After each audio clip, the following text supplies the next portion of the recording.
7वीं صف سے دلی کا بادشاہ نکل آیا. کہنے لگا پیرا ساری زندگی میں نے پردہ داری سے عبادت کی تھی, تو جاتی دفعہ مجھے بے نقاب کر گیا ہے.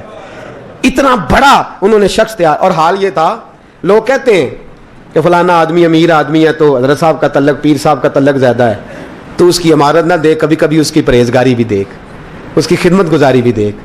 خواجہ قطب الدین صاحب پہ بھی الزام لگتے رہے. ایک الزام یہ بھی لگا کہ قریب چلے گئے. ہوا کیا, جب بادشاہ مرید ہوا تو کہنے لگا حضرت جی میں نے بادشاہی نہیں کرنی, میں نے اب خانقاہ میں رہنا ہے. تو فرمایا بیٹا تو چھوڑ دے گا تو کوئی ظالم بیٹھ جائے گا. تو حضور پھر کیا حکم ہے؟ فرمانے لگے تو نے کرنی ہے. تو کہا حضور آپ وہ کہاں ہوتے ہیں, میں کہاں ہوتا ہوں, دل ہی نہیں لگتا. تو آپ فرمانے لگے میں ڈیرا اٹھا کے تیرے قریب لے آتا ہوں. خواجہ صاحب 1 کلومیٹر کے فاصلے پر ڈیرا اٹھا کے لے آئے. فرمانے لگے میں تیری تربیت کرتا رہوں گا, تو مخلوق کا بھلا کرتے رہنا. صلی اللہ علیہ, تو حضور کی امت کا اللہ اکبر. وہ قریب ہے. اس وقت بھی لوگوں نے بڑی باتیں کی کہ دیکھو جی بادشاہ تھا نا تو پیر صاحب ہی نیڑے آ گئے. لوگ دیکھتے نہیں کہ اصل بات کیا ہے. خیر وقت گزر گیا, بادشاہی مرید ہو گیا, تو پھر دلی سارے میں اسلام, اتنا عدل انصاف, ہندوؤں کو بات پسند نہ آئی. انہوں نے کچھ مسلمان خرید لیے. سلطان شمس الدین التمش بیٹھا ہے دربار میں, جاگ رہے ہیں نا آپ لوگ سب, کہیے صلی اللہ علیہ. بڑی غور سے سننے والی بات. ایک دن سلطان شمس الدین تمش دربار میں بیٹھا ہے, قاضی عدالت بھی بیٹھے ہیں, مقدمات سنے جا رہے ہیں. باہر سے رونے کی آواز آنے لگی, چیخنے چلانے کی. بی بی بیان کر رہی, کیا ہو گیا کیا ہو گیا. وہ ٹال لگے ہوتے تھے بادشاہوں کے, وہ بجنے لگے, زور ہونے لگا. بادشاہ نے کہا اس فریادی کو جلدی بلاؤ. وہ اندر عورت آئی تو چیخ چیخ کے رو رو کے اس نے اپنے کپڑے پھاڑ پھاڑ کے, برا حال, 2 مہینے کا بچہ. لوگ اس کی آہوزاری پر اس کی طرف متوجہ. بھی کیا ہوا, پانی پلاؤ بٹھاؤ, یہ کیا ہو گیا. کہنے لگی لٹ گئی, عزت برباد ہو گئی, تباہ کر دی گئی. میں کیا ہوا. کہنے لگی بادشاہ ایک شخص میرا غیر شرعی خامند بنا, پھر مجھے حمل ہوا, پھر میری گود میں یہ بچہ ہے 2 مہینے کا. اب گئی ہوں تو وہ کہتا ہے کہ میرا تو تیرے سے تعلق ہی کوئی نہیں. بادشاہ کہنے لگے یہ سلطان شمس الدین تمش کی جگہ ہے, اور میں نے رسول اللہ صلی اللہ علیہ وسلم کے دین کے مطابق حکومت استوار کی ہے. کون ہے جو تیرے ساتھ, ابھی گردن نہ کاٹ دوں گا, بھاگ کر کون ہے. کہنے لگی تو کچھ بھی نہیں کرے گا, کوئی کچھ نہیں کر سکتا. لوگ کلمے چھوڑ کے بیٹھ گئے, توجہ ادھر ہو گئی. پراپوگنڈے بڑا اثر کرتے ہیں معاشرے پہ. رنگ ایسا عجیب ہے, انداز ایسا عجیب ہے. فرمایا بات تو کر. اس عورت کی آواز گونجی تو حالات ہی خراب ہو گئے. کہنے لگی بادشاہ حوصلہ پیدا کر سننے کا. کہا تو بات کر. کہنے لگی میرے گود میں جو بچہ ہے یہ قطب الدین بختیار کاکی کا ہے, یہ تیرے پیر کی ناجائز اولاد ہے. اٹھاؤ, پروفیسر سلیم چشتی نے PhD کی ہے, وہ لکھ رہے ہیں اس واقعے کو. تیرے پیر کا ناجائز بچہ ہے. ہاتھ کانپنے لگے بادشاہ کے. کہنے لگے یا اللہ کبھی تو قیامت برپا کر دے تو معاملہ ٹھیک ہو جائے, میں تیری زبان کھینچ دوں گا تیری گر. تو نے بات کیسے کی؟ کہنے لگی میں نے کہا تھا نا تیرے اندر حوصلہ نہیں, میری عزت تار تار ہو گئی اور تو پیر بچا رہا ہے. اللہ اکبر. سلطان شمس الدین تمش آسمان کی طرف دیکھ کے کہنے لگے مولا مجھ مجرم کو جس کی برکت سے اٹھا کے تو نے مسجد میں پہنچایا, آج مجھے تو نے کس امتحان میں ڈال دیا, یہ کیا رنگ تو نے زندگی کا بنایا ہے. کہنے لگی بلا اسے, اڑا اب گردن. اللہ اکبر. خواجہ قطب الدین بختیار کاکی, ذرا اس جگہ پہ اپنے آپ کو کھڑا کر کے دیکھ میرے دوست. جو شخص دلی کے بازار میں نکلے تو دکانیں بند ہو جائیں, عورتیں گھروں میں گھس جائیں, جس کے نام پر چرچے ہوں دین کے, وہ شخص لاٹھی ٹکاتا ٹکاتا. عرس منانے آسان ہے, ڈھول ڈمکے کر کے گھروں کو جانا آسان ہے, پر ذرا ان کی راہوں کا مسافر تو بن انہوں نے انداز کیا اختیار کیا ہے. حضرت خواجہ قطب الدین بختیار کاکی, خبر پھیل گئی. اتنی شہرت پاکیزگی کی نہیں ہوئی تھی جتنی اس جرم کی ہوئی. لاٹھی ٹکاتے ٹکاتے جب پہنچے نا بادشاہ کے دربار میں, بادشاہ اٹھنے لگا, قاضی اٹھنے لگا, لوگ اٹھنے لگے, تو قطب الدین بختیار کاکی کی آنکھوں میں آنسو آئے. مانے لگے بیٹو بیٹھ جاؤ, آج میں پیر بن کے نہیں آیا, میں مجرم بن کے آیا. اور کہا میرے مالک کا انصاف بھی دیکھو, دلی کا پیر آج دلی کی عدالت میں اپنے نا کردہ جرم کی صفائی دینے آیا. بڑی لاٹھی پہ ٹیک لگائی. دلی کی گلیاں بھی روتی ہیں کہ یہ کیا رنگ, اللہ یہ تیرا کیا رنگ ہے, یہ تے میں گڈی تے ہاتھ ڈور سجن دے, او جنج رکھے اونج رہنا ہے, واجب نہیں جے وچ شریعت, ਮੰਦਾ ਖਸਮ ਨੂੰ ਕਹਿਣਾ ਇਹ ਤਨ ਮੇਰਾ ਕੰਗੀ ਹੋਵੇ, ਮੈਂ ਜ਼ੁਲਫ ਸੱਜਣ ਦੀ ਵਾਵਾਂ ਪੋਸ਼ ਮੇਰੇ ਦੀ ਜੁੱਤੀ ਬਣ ਜਾਏ, ਮੈਂ ਯਾਰ ਦੀ ਕਦਮੀ ਆਵਾਂ, ਮਾਰੋ ਮਾਰੋ ਮੈਨੂੰ ਮਾਰ ਮੁਕਾਓ, ਕੋਈ ਯੂਜ਼ਰ ਨਾ ਪੇਸ਼ ਲਿਆਵਾਂ, ਜੇ ਸੋਹਣਾ ਹੀ ਮੇਰੇ ਦੁੱਖ ਵਿੱਚ ਰਾਜ਼ੀ, ਜੇ ਸੋਹਣਾ ਹੀ ਮੇਰੇ ਦੁੱਖ ਵਿੱਚ ਰਾਜ਼ੀ, ਤੇ ਮੈਂ ਸੁੱਖ ਨੂੰ ਚੁੱਲ੍ਹੇ ਡਾਵਾਂ, ਪਰ ਯਾਰ ਫਰੀਦਾ ਕਦੀ ਬਿਲ ਪਏ ਸੋਹਣਾ, ਯਾਰ ਫਰੀਦਾ ਜੇ ਕਦੀ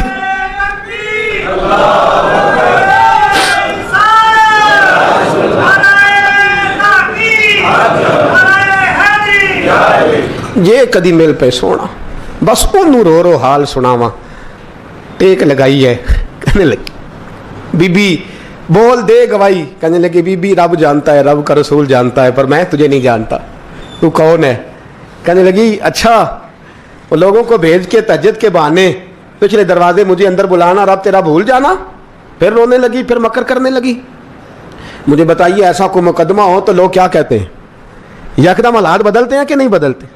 दिल्ली का माहौल ही बदल गया, सारा सारा हरामगी बदल गया। औरत तो हिंदू थी, उसने तो झूठ मूठ के कलमे भी पढ़ रखे। अल्लाह अकबर। ख्वाजा साहब पूछते हैं गवाह है कोई तेरे पास? तो 4 कलमा पढ़ने वाले खड़े हो गए। अल्लाह करे कलमा पढ़ने वाले बिका ना करें, आमीन तो कहें। तो खड़े होकर कहने लगे हाँ हमने आते भी देखा है, जाते भी देखा है। ख्वाजा कुतुबुद्दीन साहब ने नजर उस्मान की तरफ उठाई, कहने लगे अच्छा जो तेरी मर्जी, मैं गुड्डी ते हथ डोर सज्जन दे, वो जिंज रखे उंज रहना है, वाजिब नहीं विच शरीयत मंदा खसम नू कहना। कहने लगे सुल्तान यार एक रात की मोहलत नहीं दे देता। मैं सवेरे सुल्तान भी रो पड़ा कि पीर साहब मैं नौकर और मैं मोलते। अच्छा हुजूर जैसे मर्जी। बाहर निकले, खादम कहने लगा हुजूर सवारी पे बैठ जाएं। मानने लगे नहीं यार आज पैदल जाना है। इस दिल्ली के चौंकों ने मुझे बड़ी सलामियां दी है, ज़रा मैं देखूं तो सही दिल्ली के बाजार मेरी रसवाई पे क्या कहते हैं। मुझे ज़रा ये पत्थर भी खाने दे, इनका जायका भी। पैदल गए, दुनिया सो गई तो दिल्ली के बादशाह ने अजमेर की तरफ मुँह किया। ख्वाजा मोइनुद्दीन हयात थे। बेखबर हो जो गुलामों से वो आका क्या है, बेखबर हो जो गुलामों से वो मुँह किया। कहने लगे मोइनुद्दीन मैं कोई लवारस तो नहीं ना, मैं कोई लवारस हूँ कि यहाँ जो मेरे साथ मर्जी हो जाए। तेरी मजबूरियाँ दुरुस्त, मगर तेरा वादा था साथ देने का वक्त आया है। मैं कोई लवारस नहीं कि अब तू अजमेर में बैठा रहे और मैं दुख सारा अकेले बर्दाश्त करूँ। बुढ़ापे का मुझे भी पता है, कमज़ोरी का मुझे भी पता है, ज़ोफ़ का मुझे भी पता है, पर तत्ती थोड़े थकड़े खानदड़ियाँ, मैं भी तो तेरे नाम तो मुफ्त भी खानदड़ियाँ। मुझे भी तो पता है ना मनम गुलाम अली हैदरियम कादरियम तमज़ अहमद रज़ा खमी ज़नम। मैंने भी तो अपना नाम नहीं ना जपा, तेरा ही जपा है सारी ज़िंदगी। ये लफ्ज़ कहे, कहते मैं रोया। आँख लगी तो हज़रत ख्वाजा मोइनुद्दीन साहब ख्वाब में मिले। कहने लगे कुतुबुद्दीन मेरा इंतज़ार करना, मैं पहुँच रहा हूँ। मेरा इंतज़ार करना, मेरा इंतज़ार। क्या कहा मियाँ साहब ने? कहते हैं माली दा कम पानी देना, फल कच्चे होण या पक्के, ये पीर मुरीद दे सिर ते ही रहिंदा है, झूठे होण या सच्चे। मैं आया, फिक्र ना करना। हजरत सवेरे उठे, फिर गए अदालत। फिर कहा ना भाई प्रोटोकॉल, मुजरमों का प्रोटोकॉल नहीं होता, मैं अकेला जाऊंगा। जिसके आगे पीछे नारे होते तने तनहा। 2-4 मिनट ज्यादा ले लूँ आज आप हजरात। कहते मैं पहुंचा अदालत और जाके जब कहा ना कि हाँ जी हुजूर बताइए गवाह भी खिलाफ है मुकदमे बोलें, तो कहने लगे मुझे मेरे शेख ने हुक्म दिया है कि मेरा इंतज़ार करना। फिर वो जो बातें करने वाले थे कहने लगे जी कौन गया था अजमेर, कौन आया वहाँ से, हमें रूहानी बातें ना बताई जाएं। यहाँ से तो एक दिन में पहुंचा नहीं जा सकता, ट्रेन भी 36 घंटे लेती है दिल्ली से जाने में। तो कहा यह कैसे हो सकता है, कोई रात को रात आपको खबर हो गई, आप केस को लंबा ना करें। बादशाह मुरीद है, लगता है कि ये रातों रात भगा देगा पीर को। इतनी बातें ख्वाजा साहब ने सुनी। जब बेगुनाह आदमी को ये बातें सुननी पड़ती हैं फिर दिल बड़ा टूटता है, फिर बड़ी तकलीफ होती है। हजरत कहने लगे यारो तुम्हारी मर्जी। शमसुद्दीन तमश की आवाज़ गूंजी। फरमाया जैसे इन्होंने कहा वैसे किया जाएगा। 3 दिन के लिए अदालत बर्खास्त कर दी जाती है। चिम गोइयाँ होने लगी, फबतियाँ कसी जाने लगी। तीसरे दिन शाम का वादा था, चौथे दिन अदालत जाना था। कुतुबुद्दीन बख्तियार काकी के पास लोग आके अफसोस करते तो आप बोलते नहीं। यहाँ तो लोग सफाइयाँ देते हैं, बोलते नहीं, फरमाते यार मैं गुड्डी ते हथ डोर सजन दे, वो जिंज रखे मैं उंज ही रहना है, जैसे उसकी मर्जी वैसे। जेड़ियां गुड्डियां आप ही उड्डियां हो ना चढ़न उचाइयां, ਉਹੀ गुड्डियां उच्चियां उड्डियां जेड़ियां साइयां आप चढ़ाइयां। फरमाया ठीक है, जैसे वो रखे मैं राजी हूं। अल्लाह अकबर। तीसरे दिन की मगरब का वादा था, जब मगरब का सूरज डूब गया ना, बड़े काफले अजमेर से आए पर मोइनुद्दीन ना आया। वादा किया था यार ने आऊंगा दिन ढले। वो ख्वाजा गुलाम फरीद साहब रहमतुल्लाह ताला अलैह फरमाया करते थे ना, कौवा खाने लगा आंखें तो कहने लगे कागा ये तन सारा ही खाइयो, मेरा चुन चुन खाइयो मांस, मेरे दो नैन ना खाइयो, मैनू पिया मिलन दी आस। ने कहा सारा खा जा, आंखें छोड़ दे। उसने कहा था मैं आऊंगा, इंतजार लंबा हो गया है पर मेरी उम्मीद तो नहीं ना टूटी। मगरब की अजान हुई तो लोग कहने लगे लो जी अब बस हो गई। ख्वाजा कुतुबुद्दीन साहब ने अल्लाह अकबर कह के मगरब की जमात जब मैदान में खड़ी की तो अपनी भी चीख निकल गई, आई नहीं। लेकिन जब नमाज का सलाम फेरा तो ख्वाजा मोइनुद्दीन साहब की 2 रकतें अभी बाकी थी। ख्वाजा साहब पीछे नमाज पढ़ रहे हैं, सलाम फेरा और नमाज के बाद जब उठे ना तो ख्वाजा साहब के सीने के साथ सीना लगा। तो कहा हज़रत जी मैं शहजादा था, आपने कहा था खुश्क रोटी खाना तो मैंने खुश्क ही खाई है, आपने कहा था फाके करना तो मैंने किए हैं, आपने कहा वतन वापस नहीं जाना तो मैं नहीं गया। हुजूरी से इम्तिहान का आपने बताया ही नहीं था कि मुझे बता जाते, अब इस सफ़ेद दाढ़ी से मैं जवाब देता फिरूं। ख्वाजा मोइनुद्दीन साहब ने झिड़का, पीछे हट, तू ज्यादा इज्जत वाला है कि यूसुफ ज्यादा इज्जत वाला था? तू ज्यादा मकाम वाला है कि आयशा ज्यादा मकाम वाली थी? चुप कर, ये कुछ सूफिया का तरीका है, चुप कर। अर्ज़ की हुजूर गलती हो गई, मैं पहले नहीं रोया, तू मिला है तो रोया हो, मैं पहले नहीं तड़पा, मैंने शिकवा नहीं, तू मिला है, अपना ही को मिले तो दुख याद आते हैं ना। फरमा चुप कर, जा सुल्तान से कह दे सवेरे नमाज के बाद अदालत लगा दे। सवेरे जब अदालत लगी ना तो ख्वाजा मोइनुद्दीन साहब बाजू पकड़ा ख्वाजा कुतुब साहब का, निकले तो देखा लाइनें लगी हैं, मजमा लगा है, आंखों में आंसू आ गए। कहा हुजूर आप क्यों रोते हैं? फरमाया मेरा दिल था लोग मेरे कुतुब की शान देखने आए, ये कितने बदबख्त हैं, मेरे कुतुब की रुसवाई देखने आए, कितने नालायक हैं, रुसवाई देखने इतने आए हैं, शान देखने आते ही नहीं। अल्लाह अकबर। जब मैदान लगा ख्वाजा साहब पहुंचे, औरत को कहने लगी अल्लाह से डर जा, वक्त थोड़ा है, तू मर जाएगी। कहने लगी मुझे दास्तानें ना सुनाएं। काजी साहब से कहने लगे काजी साहब आप हकीकत हाल से आगाह हैं, ख्याल करें। कहने लगे ख्वाजा साहब दलीलें ना दें, गवाह लाएं, वाद ना करें। ख्वाजा साहब रहमतुल्लाह अलैह कहने लगे गवाहों को बुलाओ। गवाह आए तो ख्वाजा मोइनुद्दीन साहब ने नजर, तुम हो मेरे कुतुब पर, मेरे कुतुब के जुर्म के गवाह। उनकी जुबानें कांपने लगी, हाथ कांपने लगे, मैं बोलते क्यों नहीं? जब उनकी नजरें झुकी तो बादशाह कहने लगा अगर अब तुमने गवाही ना दी तो तुम्हें मैं मुजरम बना के 80-80 कोड़े मारूंगा। कहने लगा जी देखा है, जी देखा है हमने तहज्जुद के वक्त। जब सब गवाहियां पूरी हो गई, औरत भी तड़प रही है, रो रही है, 2 महीने का बच्चा गोद में है। अब बोलिए बोलिए, उलमाए ज़वाहिर भी खड़े हैं, हसद करने वाले जलने वाले भी खड़े हैं, हिंदू तो वैसे ही तालियां बजा रहे हैं। अजमेर का बूढ़ा, और यह आखिरी फेरा था ख्वाजा मोइनुद्दीन का दिल्ली में। उसके बाद ज़ाहिरन दोबारा नहीं आए, उठे लाठी टिकाते टिकाते और मैदान के अंदर जाके ना, बड़े मैदान में मजमा था, सर सजदे में रखा, कहने लगे या अल्लाह मैं हिंदुस्तान मर्जी से नहीं आया, तेरे रसूल का भेजा आया हूं। फिर उठे और कहने लगे मौला तेरे नबी का फरमान है कि मेरी उम्मत के उलमा बनी इसराइल के नबियों की तरह होंगे। अगर यूसुफ के लिए बच्चा बोल सकता है तो मेरे कुतुब के लिए भी बोलना चाहिए। अगर यूसुफ अलैहिस्सलाम के लिए बोल सकता है तो मेरा कुतुबुद्दीन भी सच्चा है। इसके लिए फिर उठे, उस बीबी की तरफ बढ़े। लोग कहने लगे न जाने अब क्या होगा। जब अजमेर के बादशाह ने, अताए रसूल ने, हिंदुल वली ने, इमामुल औलिया ने कपड़ा खींचा और कहने लगे वो बच्चे तू तो जानता है ना तेरा बाप कौन है, 2 महीने का बच्चा।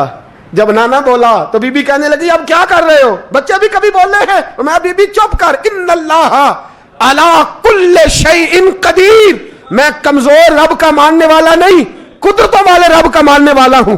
वो चाहे तो बच्चे भी बोलते हैं। कुरान कहता है हजरत ईसा बोले थे इन्नी अब्दुल्लाह आतानी अल किताब। मरियम भी तो वली अल्लाह थी, वो नबी तो नहीं थी। अगर वली अल्लाह बनी इसराइल का हो बच्चा बोल सकता है, तो अगर वली अल्लाह मोहम्मद अरबी की उम्मत का हो तो बच्चा फिर भी बोल सकता है। यूं कपड़ा हटाया, बच्चा बोल।